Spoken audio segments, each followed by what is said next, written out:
Welcome to It's All Your Fault on True Story FM, the one and only podcast dedicated to helping you with the most challenging human interactions, those involving someone with a high conflict personality. I'm Megan Hunter, and I'm here with my co host, Bill Eddy. Hi, everybody. We are the co-founders of the High Conflict Institute and conflictinfluencer.com, where we focus on helping either organizations or you in your personal life with coaching, classes, training, and all sorts of things, all to do with high conflict. So welcome back, listeners. Happy to have you with us today, wherever you're listening, whether it's your car, on your walk, on your jog, at the gym, or laying in bed, taking a nap. So we're glad you're here. Today, we are answering your questions. I don't look every week to see how many questions have come in. So I looked today and it was a lot. So we have 5 questions, Bill, and it will take us a little bit of time to get through them. So I think that we can do this in 30 to 35 minutes, honestly. We'll give it a shot. We'll give it a shot. All right. First question. I'm dealing with a complicated situation involving my 81-year-old neighbor. She insists on coming over to my house every day to visit with my wife.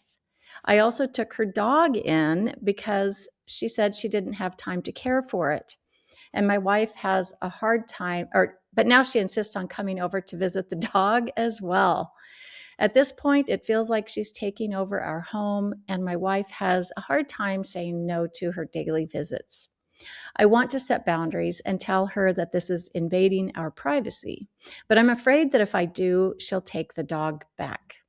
I also suspect she may have histrionic personality traits. How should I handle this situation?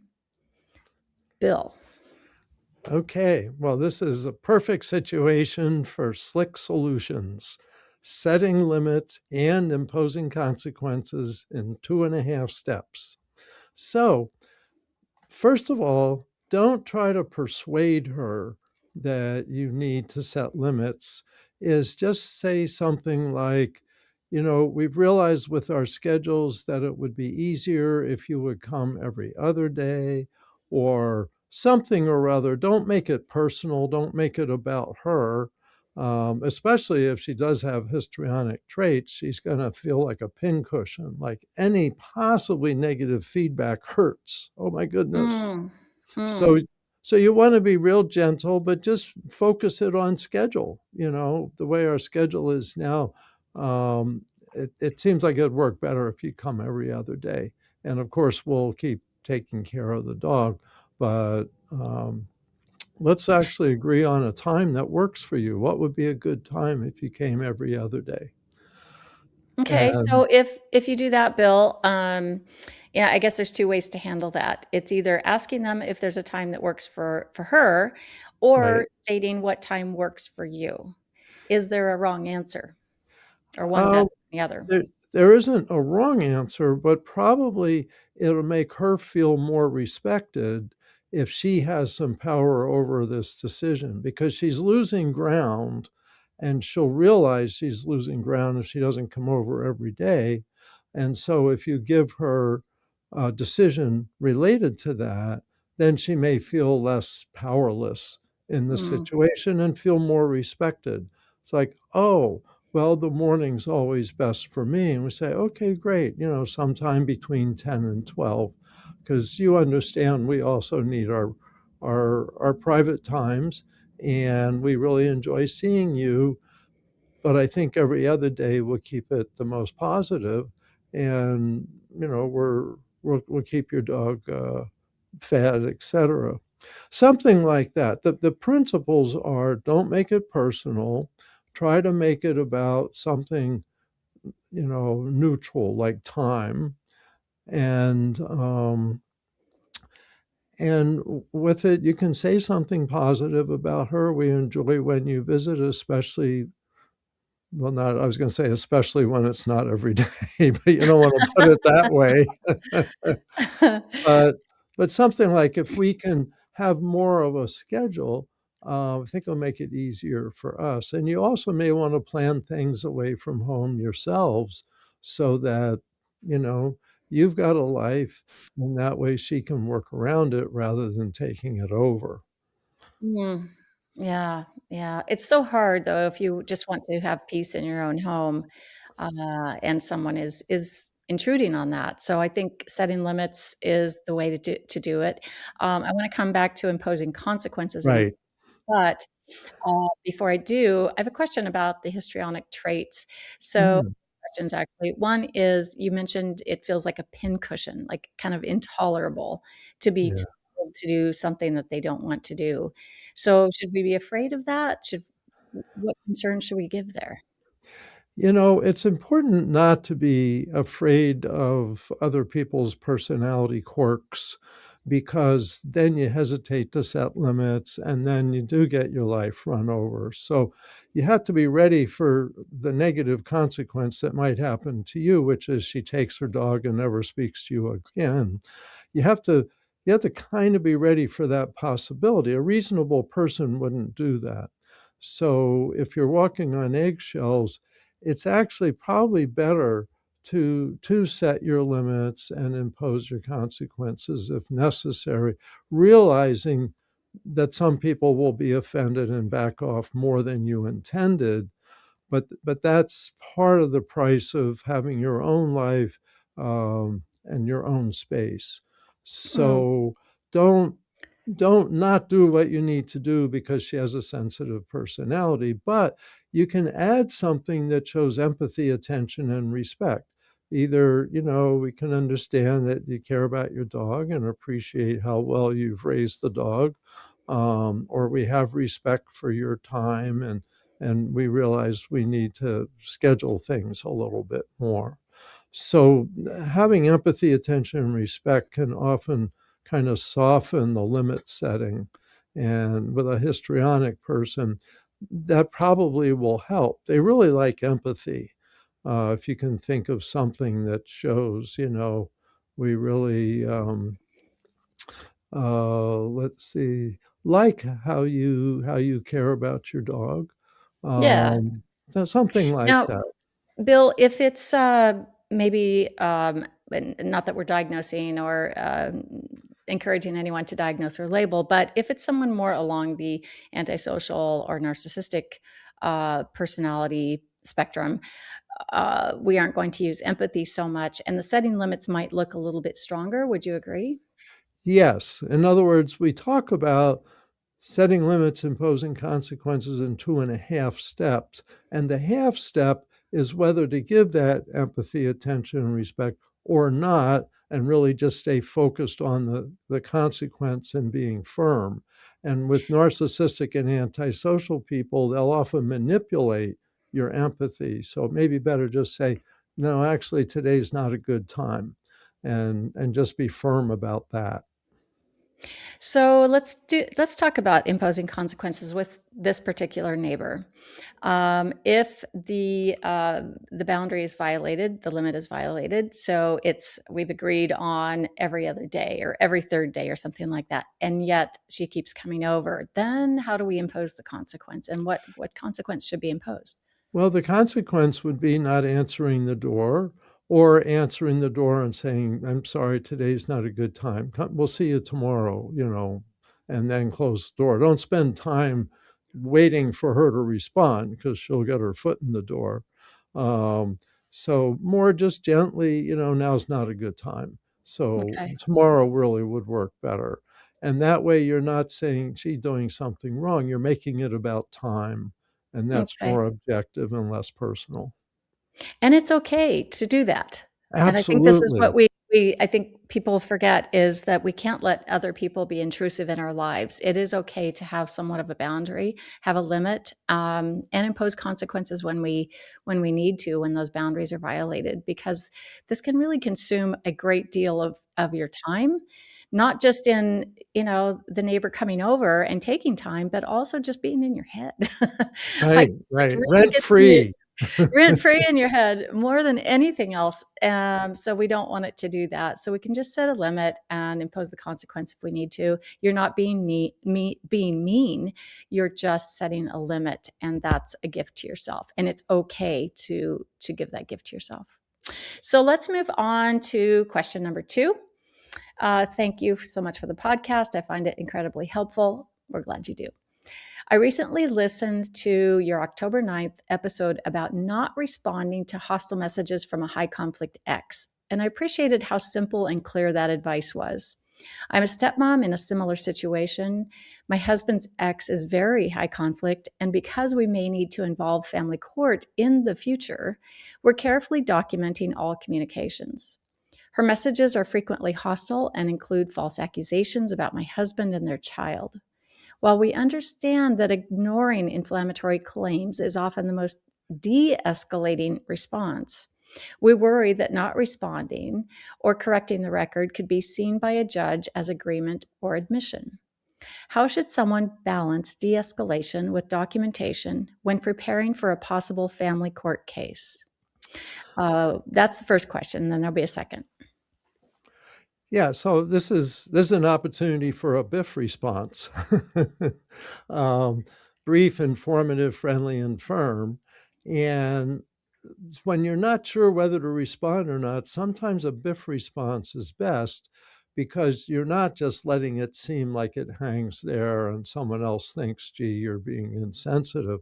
So the thing with a BIFF response is usually to correct misinformation, but not saying you're correcting the person. Just say, thank you for letting me know you're concerned. You may not be aware of XYZ information. Um, um, and I hope that's helpful, or just, that's uh, we appreciate you, something positive, something It's hard to friendly. do, Bill, on the spot when It you is. don't have the substance there. And it may just be you say, thank you for telling me your concerns. You may not be aware, but here's some information, and then take care, something Yep, like and just that. list that information in there. And Yeah, that's not offensive. It's just right. stating facts. And you're not Informative, factual. arguing.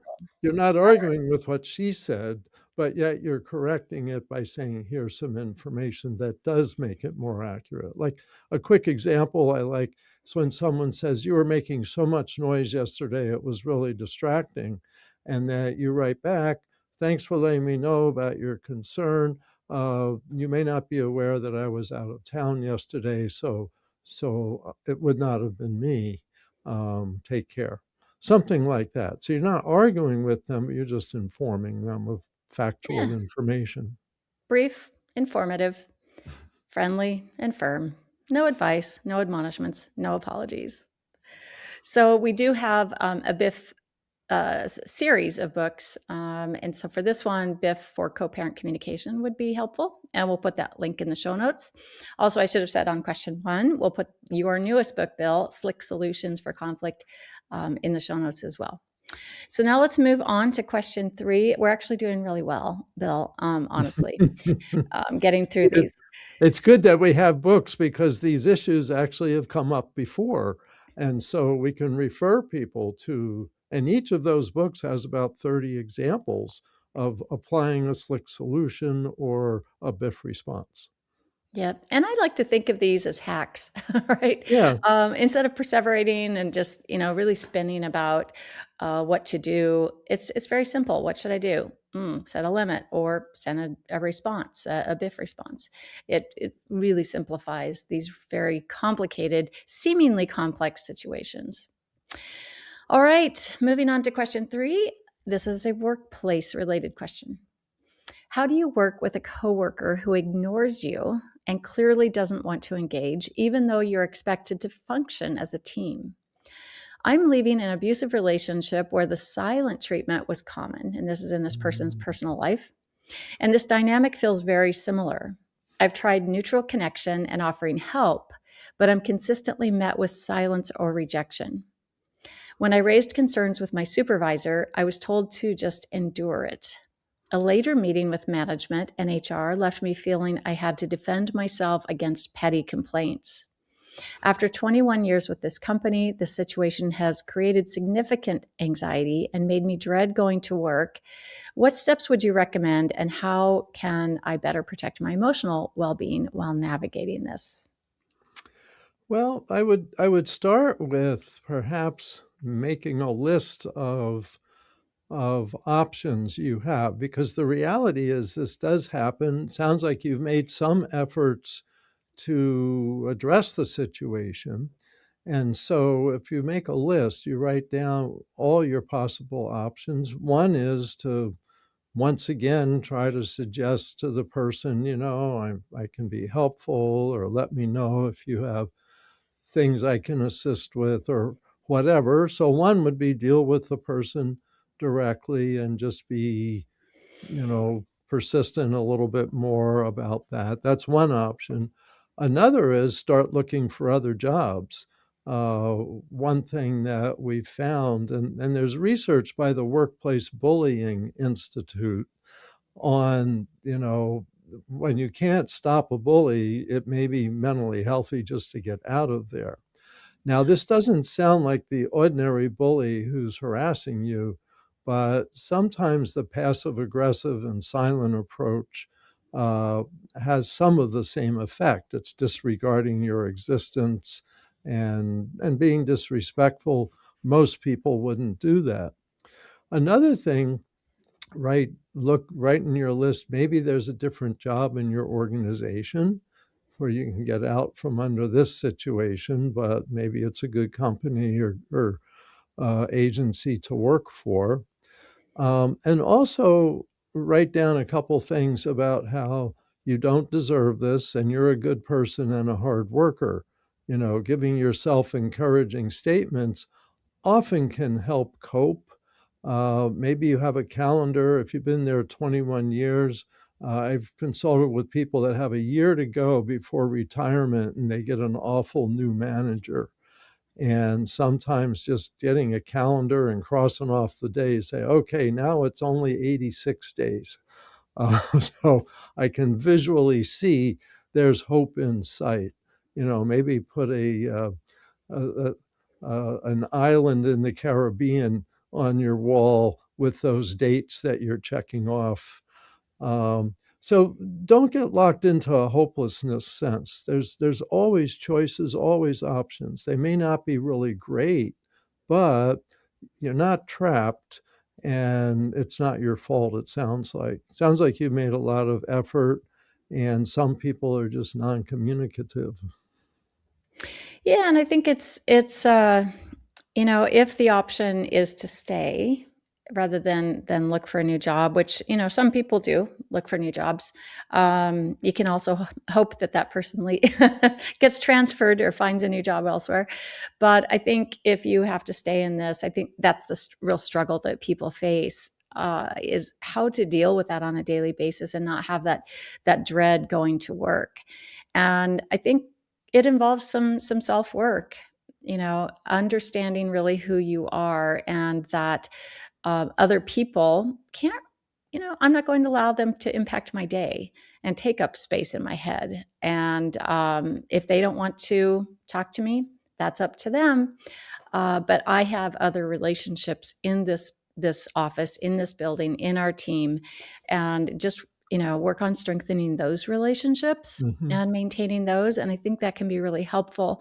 I know that it helps a lot when you get that question mark over your head that's just filled with dread. Like, what do I do? I think it's helpful to go to remind yourself that you have other good relationships. Mm-hmm. And so you have had this past personal relationship that hasn't been fantastic, and this work relationship now kind of reminds you of that. Kind of put that past relationship into a category of its own. Also, then add a category of all the good relationships you have, and focus on those and try to just cognitively think about those more and the strength that you bring to those relationships as well. And I think that lessens the impact. I was going to say, just write down all those positive relationships, because Uh, sometimes they slip away when we're focused on the negative. you start going, yeah, there's all these people. And one person doesn't have to mess up your life, but it does take, like you said, some shifting of your own thinking, some self-care. Yeah, yeah. There's a lot we can do for ourselves. And listen, I've been in this situation myself, and I dreaded going to work, not with Bill, Oh, but good. Whew. in a prior job. And, there was a supervisor I had in one position that just made my stomach hurt every morning driving into the office. And then just kind of all day, I felt on edge.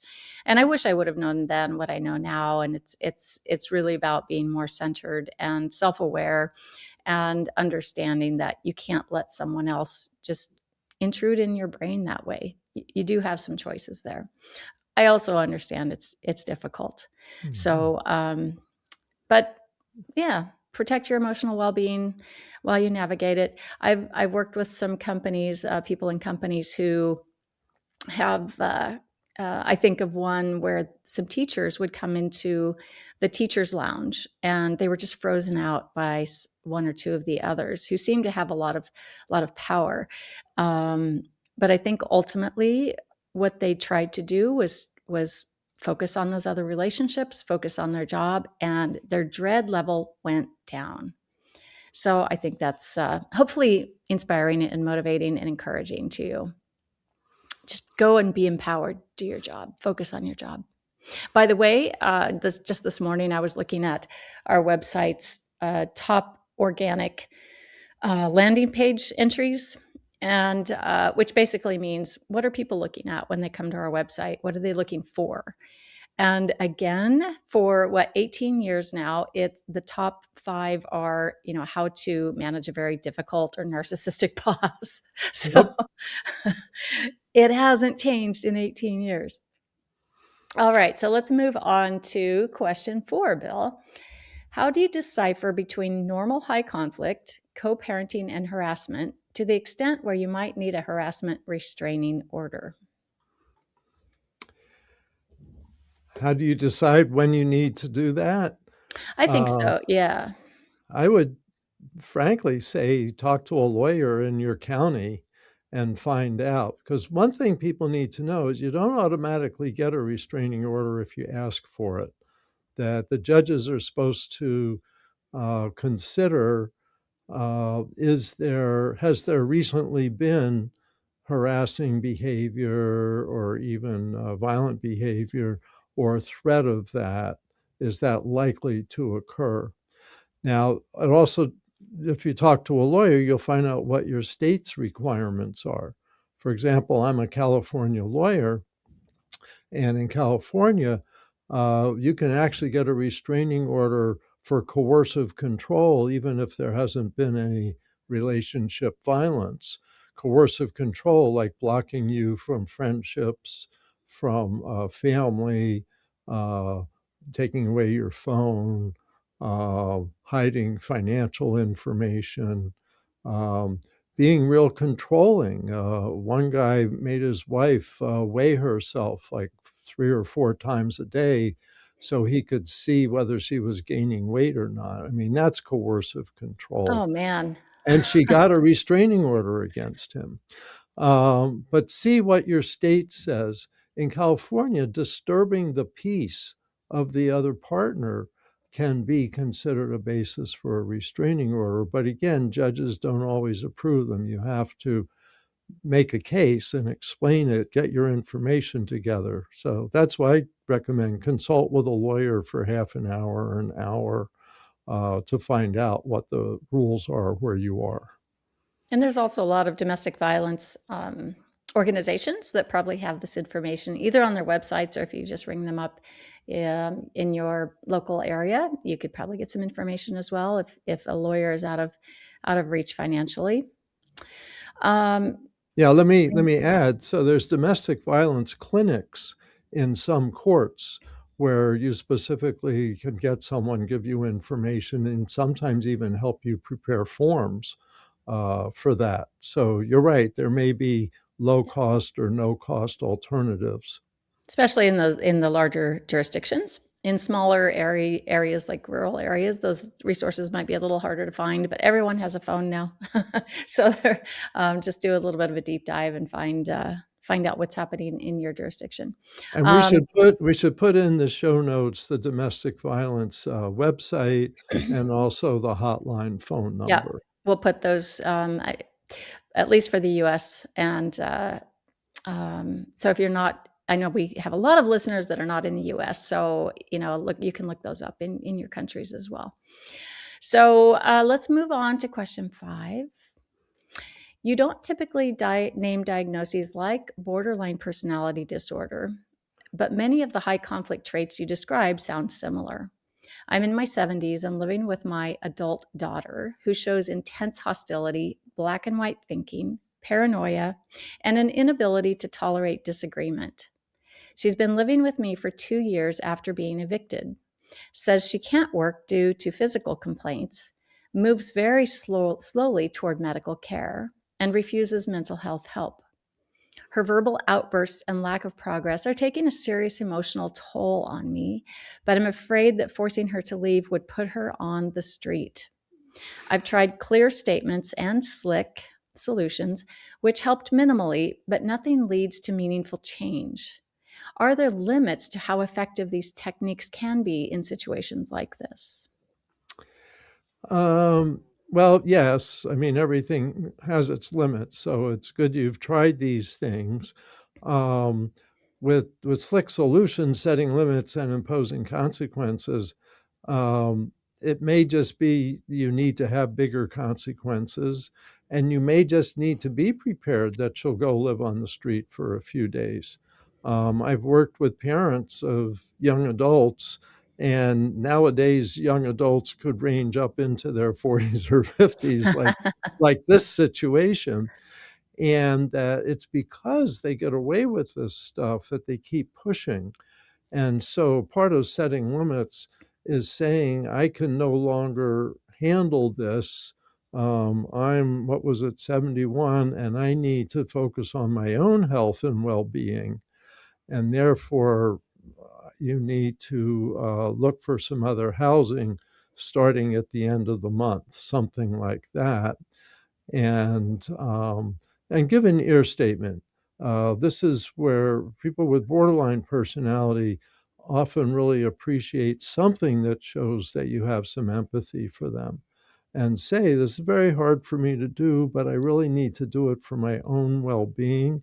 I'm not helping you or me if I let this uncomfortable situation continue.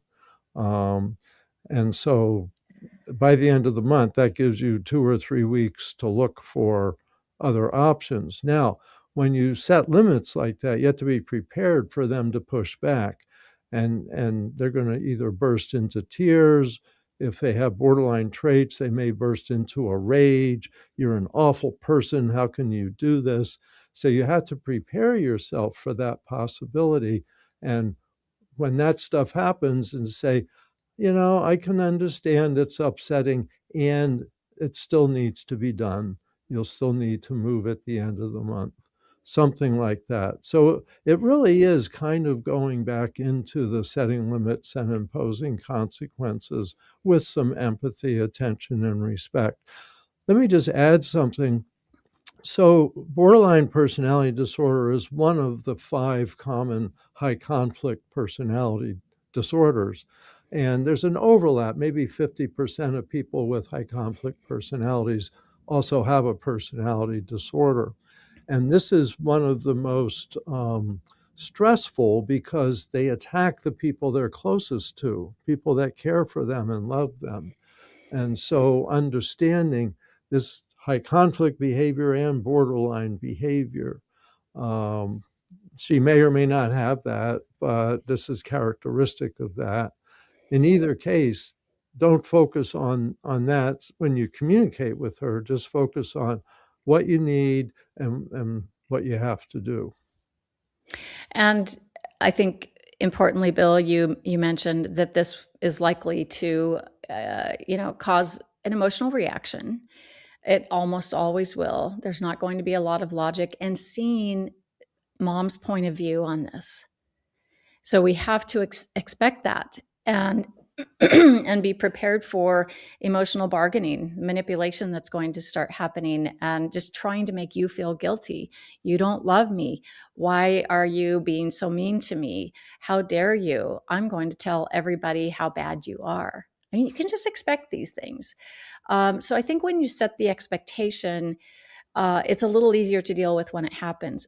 It can still, kind of penetrate you. This is your family member, but I think you have to remind yourself this is to be expected. It does not mean that I'm a mean person. I don't have to believe anything that is being said to me or about me. I get to have that choice, and I'm going to stick with my limits because I deserve as much. I have a chance to have my own well-being and happiness as my daughter does. Absolutely. Well put. Yeah.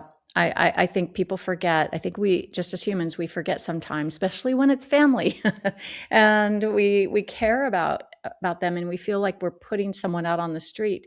Well, you're not making someone homeless.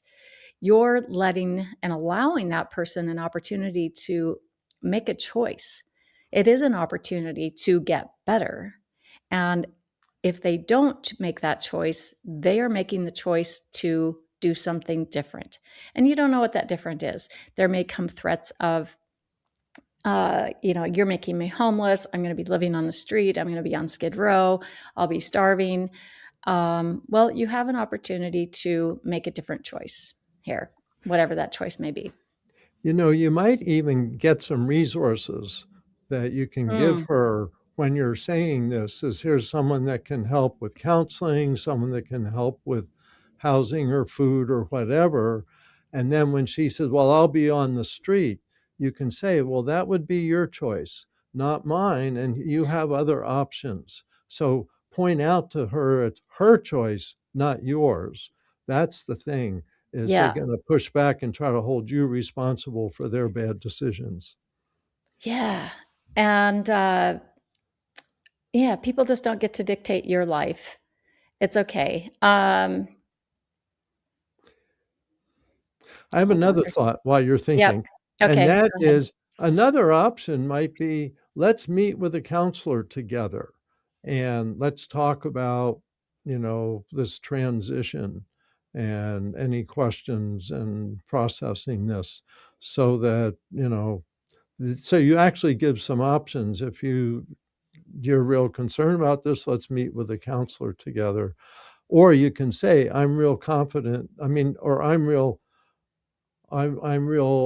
steady in my decision. So it's definitely the end of the month. But during that time, I'm willing to meet with a counselor with you, talk about what some of the options are. And you're not real happy, and that makes me sad. And I think you may be happier, and a counselor may have some ideas for us. But I really will have to have you leave by the end of the month. Expecting also, Bill, punishment or threats of punishment, Yeah. right?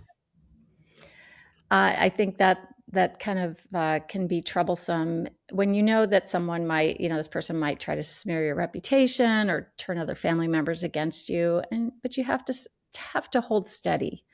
These aren't always easy situations, but you can make them easier by just remembering, I know who I am, and this is the decision I've made for my life. I still love this person, and this person has an opportunity to make a life worth living. There are a lot of resources available to do that. So often we think that it's going to be complete pushback, when in actuality, when we do set a limit, it gives someone an opportunity to make their life better.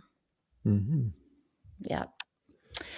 So that is it for today. We'll probably have more listener questions next time because there's so many and they're so good. So thank you for sending those in, listeners. We really appreciate it. You'll find all the links we talked about, including, I forgot to mention, new ways for work coaching training that we're doing soon.